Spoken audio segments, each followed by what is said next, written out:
I'm in charge of product development, basically. And we are producing a continuous, real-time, non-invasive blood pressure device.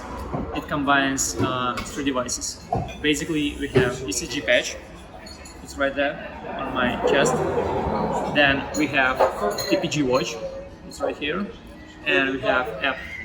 So let me showcase how it basically works. Okay guys, so after 1 minute, I'd like to show you what we have. Yeah, so basically we developed a dashboard, and we have real-time blood pressure. So it's non-invasive blood pressure for systolic and diastolic blood pressure measurement.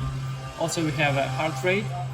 We built in these widgets to our dashboard because we believe that it's important to have a reminder, and for water consumption, medicine like pills, track steps, and sleep details and atmospheric pressure. Also, I'd like to show you how it basically works and what we have. So today is 21st of September, and this one is the last measurement.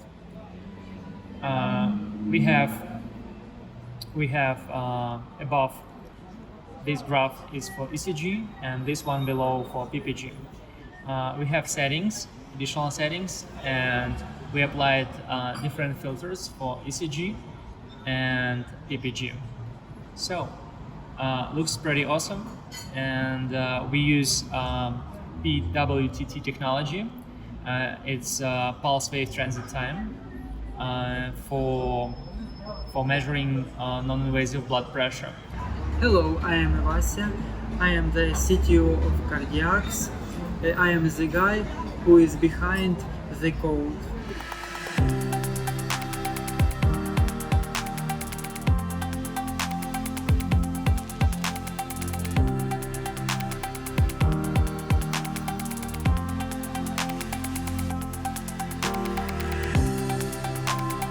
Welcome to the Qardiax app. I have the sign-in screen here. This is where we will be synchronizing the patch and the watch, which are connected via BLE to the smartphone. Okay, we have the information here. And we'll see right away a little icon of the smartphone and the patch indicating to the user the patch has to be within distance. Once it is, we can begin the synchronization, and that will let us get things started. So there will be a little progress bar here just showing when it's been connected, and if it has been successful, the next button will darken and a check will appear over the icon of the patch, letting us know it has been successful, and the next step is just to connect the watch. Same process to go through, and once we are successful, the user will be taken to an onboarding process where we'll ask a series of questions.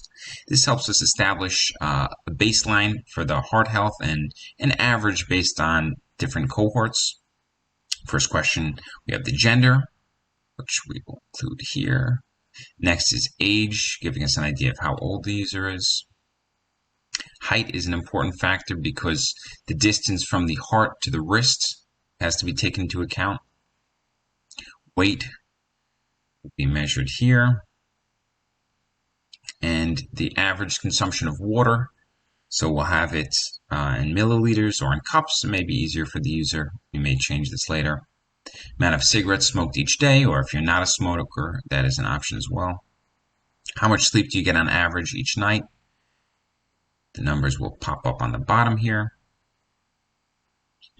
How much stress is experienced on a 3-point scale. So as we click on it, we'll see it gets higher and goes back around. How many respiratory conditions did you have last year?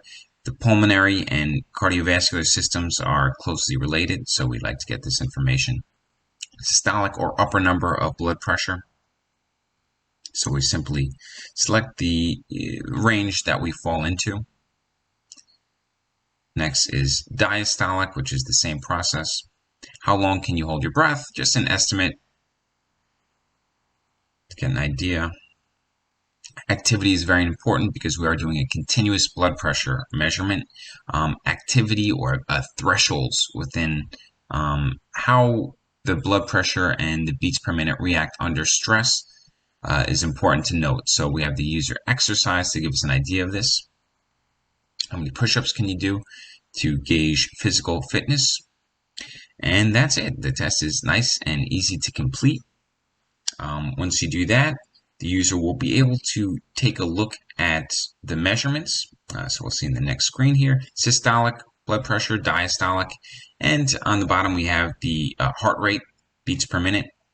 Also, we are able to view a history because it's a continuous measurement. We see once per hour what the readings are, and we also have a continuous measurement available to the user.